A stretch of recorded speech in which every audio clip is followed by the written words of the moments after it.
middle class people. Thank you, sir. Shri Raghav Chadha.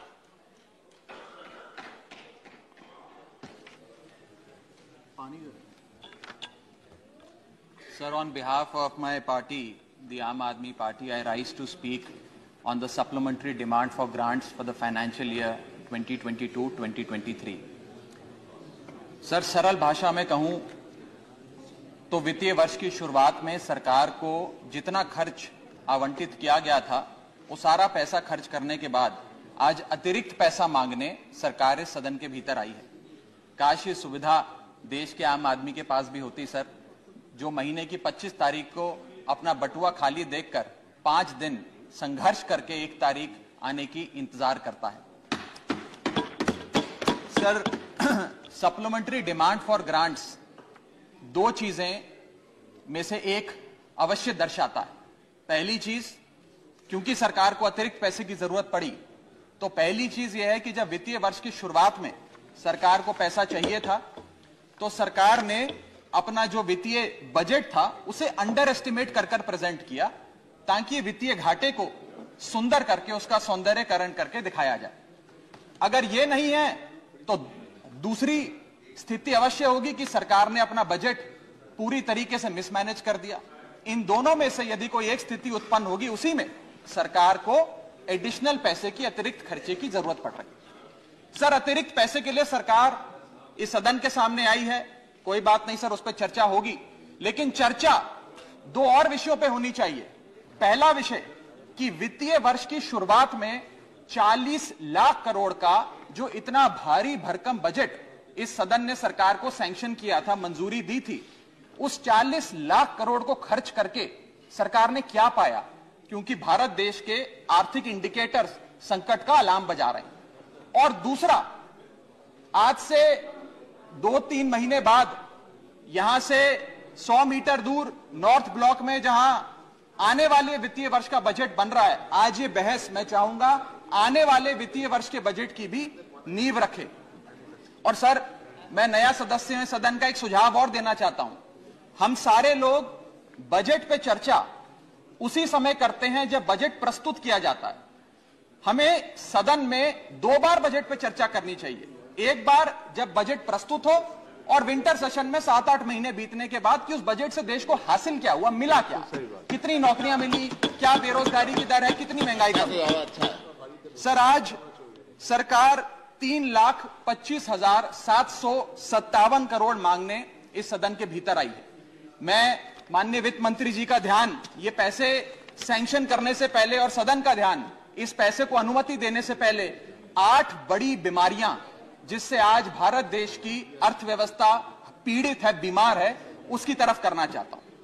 पहली बीमारी है सर बेरोजगारी। इस सरकार ने चुनावों से पहले वादा किया था, भारतीय जनता पार्टी ने वादा किया था कि हम 2 करोड़ नौकरियां हर वर्ष देंगे। सर, नौकरियां तो नहीं आई, लेकिन इस वित्तीय वर्ष में बीजेपी की सरकार ने बेरोजगारी दर को 45 सालों में सर्वाधिक कर दिया। सर, 45 ईयर हाई पे अनएम्प्लॉयमेंट रेट कर दिया। सर, 2014 में जब बीजेपी की सरकार बनी थी, 2014 में जब इनकी सरकार बनी थी, तब देश का बेरोजगारी दर 4.9% था।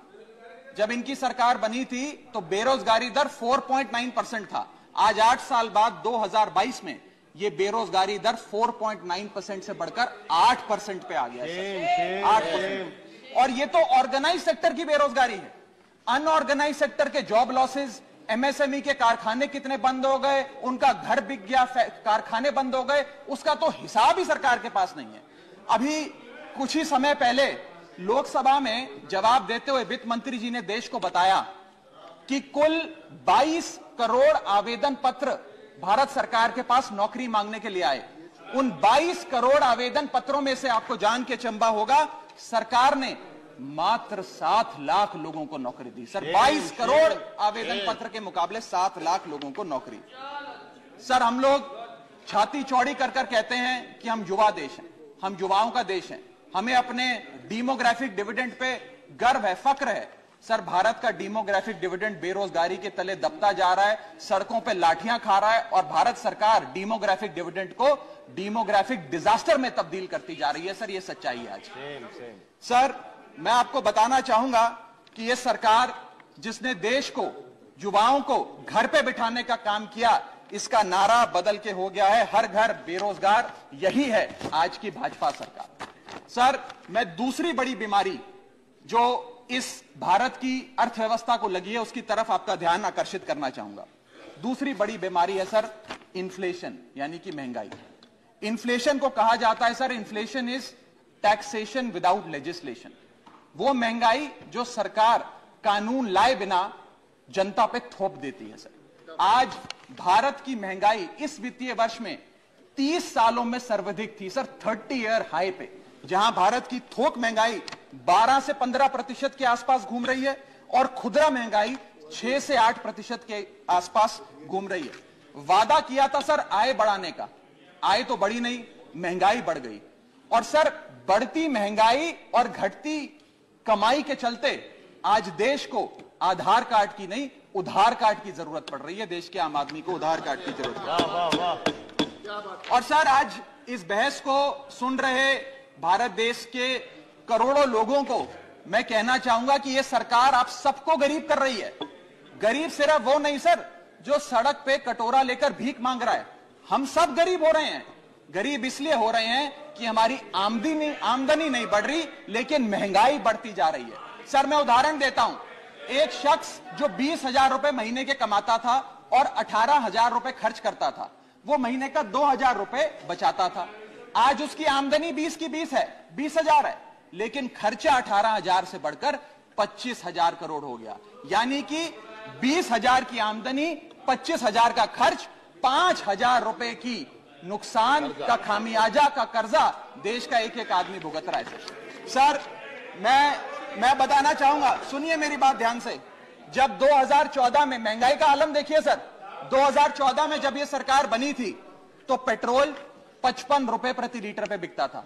आज पेट्रोल 100 रुपए प्रति लीटर पे बिकता है। डीजल 45 लीटर पे बिकता था, 45 रुपए प्रति लीटर, वो डीजल आज 90 रुपए प्रति लीटर पे बिक रहा है। सर एक गैस का सिलेंडर 400 रुपए का मिलता था बाजार में 2014 में जब इनकी सरकार आई थी, आज वो गैस का सिलेंडर 1100 रुपए का हो गया सर, 1100 रुपए का।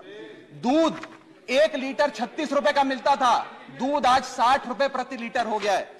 और सर सीएनजी 40 रुपए प्रति यूनिट प्रति केजी मिला करती थी, आज वो सीएनजी 80 रुपए प्रति यूनिट मिलती है सर। इस सदन में सर जब प्याज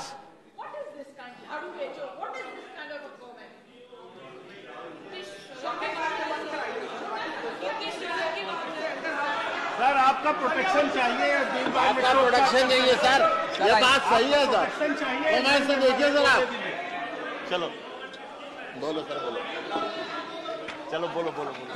sir sir sir sir sir जब देश में, I am not yielding but sir, इस देश में जब प्याज के दाम 100 रुपए प्रति केजी के ऊपर हो गए और इस सदन में हंगामा हुआ तो माननीय वित्त मंत्री जी ने कहा कि मैं प्याज नहीं खाती, तो मुझे उनके भाव से, प्याज की कीमतों से कुछ लेना देना नहीं है। ये मेरा विश्वास है सर कि माननीय वित्त मंत्री जी आटा, चावल, दाल, दूध, दही, पनीर तो अवश्य खाती होंगी, क्योंकि इन सब के भाव बढ़ गए। जीएसटी लगा लगा के इन्होंने देश की थालीनॉमिक्स, फूड इन्फ्लेशन को बिगाड़ दिया। आटा, दाल, चावल, दूध, दही, सबके रेट आज स्काई रॉकेटिंग है सर, आसमान छू रहे हैं। और भारत की फूड इन्फ्लेशन 10% से लेकर 17% के बीच पूरे वित्तीय वर्ष में मंडरा रही है। ये हालात हैं सर भारत की थालीनॉमिक्स की। मैं बताना चाहूंगा सर कि इस सरकार ने अमीरों को अमीर और गरीबों को गरीब करने का काम किया। पर कैपिटा इनकम किसी भी देश की आर्थिक स्वास्थ्य का एक बहुत बड़ा इंडिकेटर होता है। भारत की पर कैपिटा इनकम वित्तीय वर्ष 2021 में सर 9,160 रुपए से गिर गई, यानी कि हर व्यक्ति की औसतन कमाई 9,160 रुपए गिराने का काम किया। यानी कि आमदनी 98, खर्चा रुपया, यह सरकार ने करके हम सबको दिया है सर। तीसरी बड़ी बीमारी जो भारत की अर्थव्यवस्था को लगी हुई है वो है आर्थिक सुधार का झांसा, the hopes of economic recovery. इस वित्तीय वर्ष के पहले क्वार्टर में भारत की आर्थिक विकास दर 13.5% थी।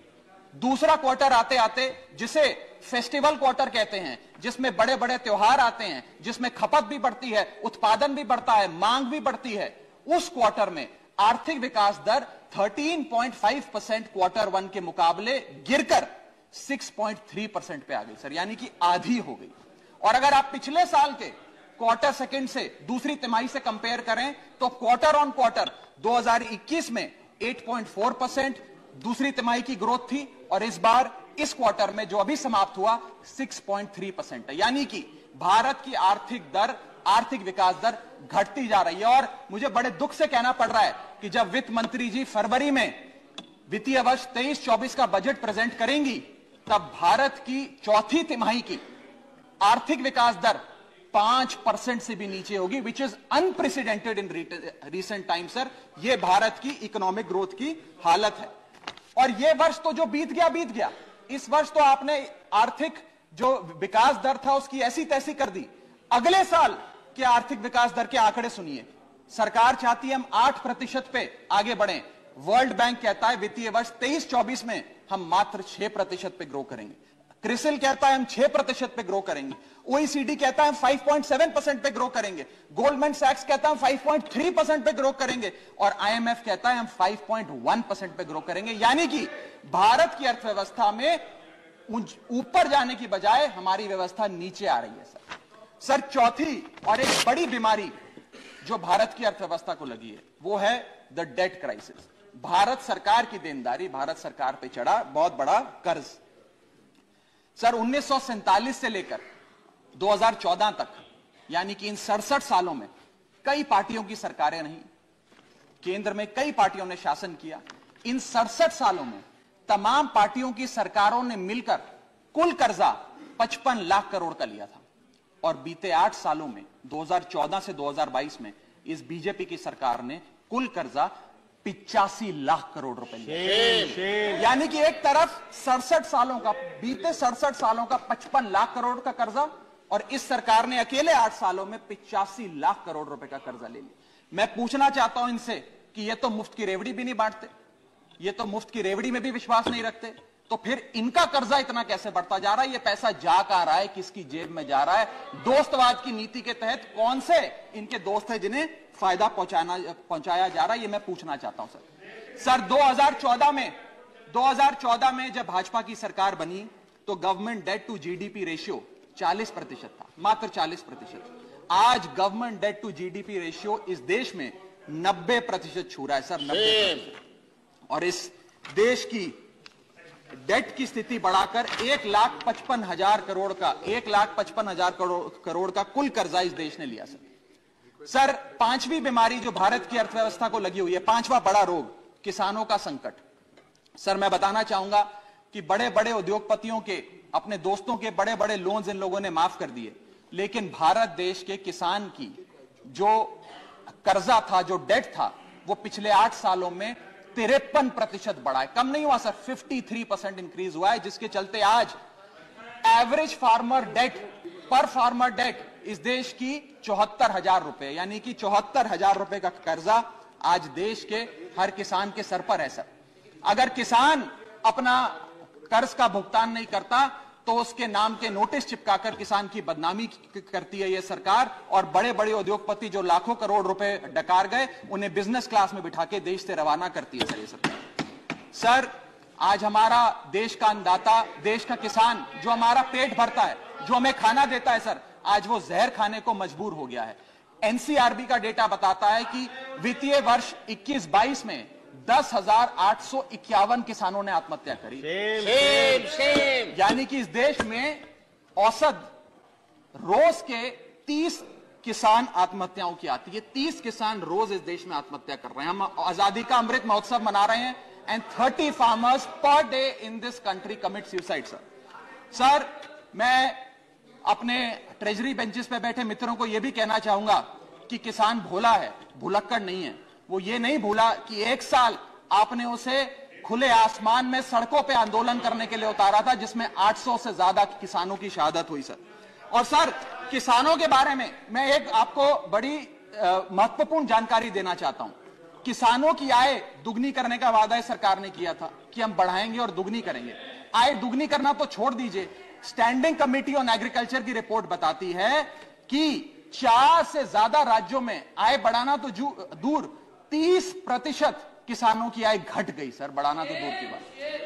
आय किसान की घटाने का काम इन लोगों ने किया, और एक ऐसे दौर में जब भारत की रूरल इन्फ्लेशन भारत की अर्बन इन्फ्लेशन से ज्यादा है, यानी कि गांव में रहना महंगा है शहरों के मुकाबले।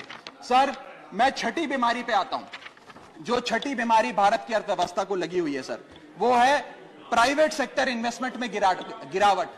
2 बड़े फायदे इस सरकार ने कॉर्पोरेट जगत को दिए। पहला, कॉर्पोरेट टैक्स कम करके 30% से घटाकर 22% कर दिया, जिसमें 1.5 लाख करोड़ का फायदा 1.5 लाख करोड़ का फायदा कॉर्पोरेट्स को दिया, और सरकार का हर साल का 1.5 लाख करोड़ का नुकसान कराया। और दूसरा बड़ा फायदा, अपने दोस्तों के उद्योगपतियों के पिछले 5 वित्तीय वर्षों में 10 लाख करोड़ रुपए राइट ऑफ कर देने, वो माफ कर देने। ये 2 बड़े फायदे उन्होंने रियायतें। Honourable member, you have twice made observations अपने दोस्तों के। I have taken note of it. These are one second. Can't you keep your seat? Honorable member Jaya Bachchan raised a very important issue. I wanted to reflect to it after you had concluded, but since you have continued with the 2 indiscretions, you need to be careful about it. Okay. Everything which you say here leads to consequences. As regards what the honorable member said, if someone is speaking, where is the occasion to make a shouting of that kind? I deprecate this, whether it is from this side or that side. Thank you, sir. Everyone is entitled to patient hearing, and let us not show aggression except in our thought process. Both sides are there, so be careful about it. Go ahead. Sir ये 2 फायदे पहुंचाने के बाद, corporate जगत को फायदे पहुंचाने के बाद, जब सरकार से पूछा गया कि आपने ये फायदे क्यों दिए, तो सरकार कहती है इससे रोजगार उत्पन्न होगा। रोजगार तो उत्पन्न हुआ नहीं सर। भारत में आज बेरोजगारी की दर 45 साल में सर्वाधिक है। दूसरा, इन्होंने कहा कि वस्तुएं सस्ती हो जाएंगी बाजार में। महंगाई की दर 30 साल में सर्वाधिक है, महंगाई भी कम नहीं हुई। और तीसरी चीज जो सरकार हमें बताती है कॉर्पोरेट जगत को ये फायदे देने के लिए, कि प्राइवेट निवेश इस देश में बढ़ेगा। सर मैं आपको बता दूं कि प्राइवेट निवेश Q1 फाइनेंशियल ईयर 22-23 में 20% से घटा है। प्राइवेट इन्वेस्टमेंट 2022 के अगर आप आंकड़ों की बात करें तो 22% से गिरी है। फॉरेन इन्वेस्टमेंट 59% से घटा है। और GFCF, जिसे ग्रॉस फिक्स्ड कैपिटल फॉर्मेशन कहते हैं, जो इंडस्ट्री का इन्वेस्टमेंट होता है, जो इंडस्ट्री फिक्स्ड कैपिटल में इन्वेस्ट करती है, वो वित्तीय वर्ष 19-20 से लेकर आज तक लगभग सारे क्वार्टर्स में गिरता गया, 1-2 क्वार्टर छोड़ के। ये प्राइवेट इन्वेस्टमेंट के हालात हैं इस देश में। मैं कहना चाहूंगा माननीय वित्त मंत्री जी को कि आज से 2-3 महीने पहले इंडस्ट्री से बात करते हुए वित्त मंत्री जी ने कहा that why is the Indian corporate sector not investing. उन्होंने उन्हें डांट के कहा कि आप लोग क्यों नहीं इन्वेस्ट कर रहे हैं। मैं बताना चाहता हूं क्यों नहीं इन्वेस्ट कर रहे हैं।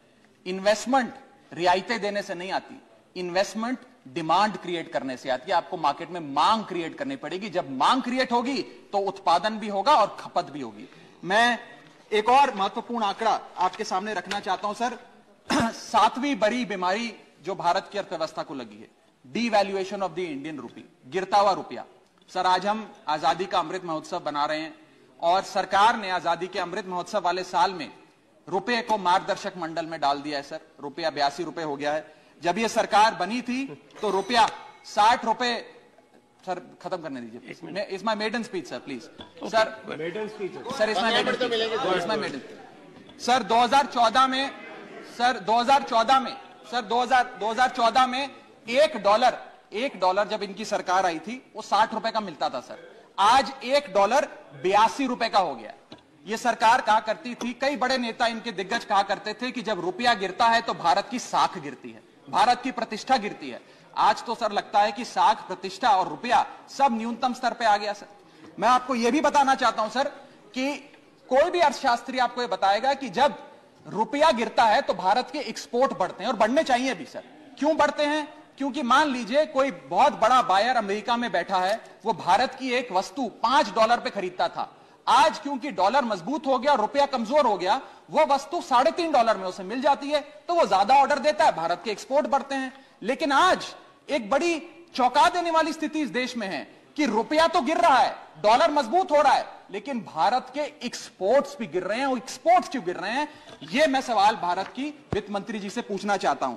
इस ईयर ऑन ईयर आंकड़ों की हम बात करें अक्टूबर 2022 की, तो 16.7% से भारत के एक्सपोर्ट्स कॉन्ट्रैक्ट हुए सर, यानी कि रुपया भी गिर गया और भारत के एक्सपोर्ट्स भी गिर गए। ना खुदा मिला, ना विसाले सनम, ना इधर के रहे ना उधर के रहे। सर, 8वीं बड़ी बीमारी जो भारत की अर्थव्यवस्था को लगी है वो है the failure of the startups. पूरे देश में, पूरी दुनिया में घूम घूम कर सरकार के बड़े नेताओं ने कहा कि भारत अब एक स्टार्टअप नेशन बन गया है, दुनिया में भारत अब दुनिया की स्टार्टअप कैपिटल बोला जाएगा। मैं बताना चाहता हूं सर, क्या कभी वित्त मंत्री जी ने मुड़ के भारत के स्टार्टअप्स की हालत देखी? आज भारत में 10% से भी कम स्टार्टअप्स अपनी 5वीं सालगिरह पूरा करते हैं। ईयर ऑन ईयर 37% का डिक्लाइन स्टार्टअप में इन्वेस्टमेंट में है। और अनअकैडमी हो, ओला हो, कार्स 24 हो, वेदांतु हो, बाइजूस हो, मीशो हो, चार्ज भी हो, उड़ान हो, ये सारे बड़े स्टार्टअप्स, जो ये बड़े बड़े स्टार्टअप जिन्हें हम न्यू इंडिया की न्यू इकोनॉमी कहकर पूरे विश्व में प्रचारित करते हैं, इन सारे स्टार्टअप्स ने नौकरियां से लोगों को निकालकर हजारों लोगों को बेरोजगार करने का काम किया। सर, मैं आता हूं डिमांड फॉर ग्रांट्स पर, सप्लीमेंट्री डिमांड फॉर ग्रांट्स। ये मैं पढ़ रहा था सर, 3,25,757 करोड़ सरकार ने मांगे हैं। इसमें 1 लाख करोड़ एक सब्सिडी के लिए हैं, 80,000 करोड़ दूसरी सब्सिडी के लिए हैं, 45,000 करोड़ तीसरी सब्सिडी के लिए, और ऐसे सब्सिडी के पैसे मांग रहे हैं। सर, ये डिमांड फॉर ग्रांट्स कहां है? ये तो डिमांड फॉर सब्सिडी है। और जब हम लोग दिल्ली में अरविंद केजरीवाल जी की सरकार गरीब आदमी को मुफ्त बिजली देती है, मुफ्त पानी देती है, मुफ्त शिक्षा देती है, मुफ्त स्वास्थ्य देती है, तो इनको हमारी सब्सिडी रेवड़ी लगती है सर। इनकी सब्सिडी, हमारी सब्सिडी रेवड़ी, ऐसा तो नहीं होगा सर। ये करें तो पुण्य, हम करें तो पाप। हमारी सब्सिडी भी सब्सिडी है, इनकी सब्सिडी भी सेफ। और मैं चाहूंगा सर, इस देश में बहस होनी चाहिए और आप वो बहस कराएं सर कि रेवड़ी क्या है, सही मायने में क्या मुफ्त की रेवड़ी और क्या मुफ्त की रेवड़ी नहीं है। सर, यहां बैठे सभी सांसदों को और लोकसभा में बैठे सभी सांसदों को सर 34 हवाई यात्राएं मुफ्त मिलती हैं। सर, हमें 50,000 मुफ्त बिजली मिलती है प्रति एनम। सर, 40 लाख लीटर मुफ्त मिलता है। सर, अगर आज अरविंद केजरीवाल जी की सरकार 300 यूनिट बिजली मुफ्त दे देते हैं आम आदमी को, 20,000 लीटर मुफ्त दे देते हैं, तो इन्हें दर्द होता है। अरे सुनो साहब, सुनो, शांति से सुनो सर, सुनने की हिम्मत रखो साहब, सुनो सर, उनको तो बढ़ाओ ना। सर, मैं बताना चाहूंगा इस देश के Conclude. मैं महत्वपूर्ण आंकड़ा दे रहा हूं सर। Conclude. इस दुनिया में बस कंक्लूड कर रहा हूं सर, ओवर। सर, इस दुनिया, come on, please, honorable member, please. Sir, इस दुनिया में, Right, but please, सर, इस दुनिया में leave it to the chair. Sir, इस देश, Please conclude. बस कंक्लूड कर रहा हूं सर, मेरे बस 2 पन्ने रह गए सर। सर, इस देश के नहीं 12 पढ़ चुका हूं सर। इस दुनिया में 40 ऐसे विकसित देश हैं सर, Conclude now, जो conclude. बस कंक्लूड कर रहा हूं सर। इस दुनिया में 40 ऐसे Middle विकसित speech is देश 15 हैं। minutes only. इस दुनिया 22nd minute. सर, बस कंप्लीट कर रहा हूं सर। इस दुनिया में 40 ऐसे विकसित देश हैं जो मुफ्त बिजली, मुफ्त पानी, मुफ्त शिक्षा देते हैं। सर, वो इसलिए मुफ्त नहीं देते क्योंकि वो विकसित हैं सर, वो इसलिए दे पाते हैं, उन्होंने ये सारी चीजें मुफ्त देकर ह्यूमन रिसोर्सेज में इन्वेस्ट किया, इसलिए विकसित बने। डॉक्टर सर, अंत में मैं कंक्लूड कर रहा हूं सर, आखिरी आइटम पे sir, supplementary demand for grants में पढ़ रहा था sir. Supplementary demand for grants के अंदर एक बड़ा दिलचस्प लाइन आइटम है, मैं सबका ध्यान चाहूंगा sir. Sir, supplementary demand for grants में एक बड़ा दिलचस्प लाइन आइटम है, मैं पढ़ के सुनाना चाहूंगा। For purchase of land and ready built office accommodation for the enforcement directorate 30 crore rupees.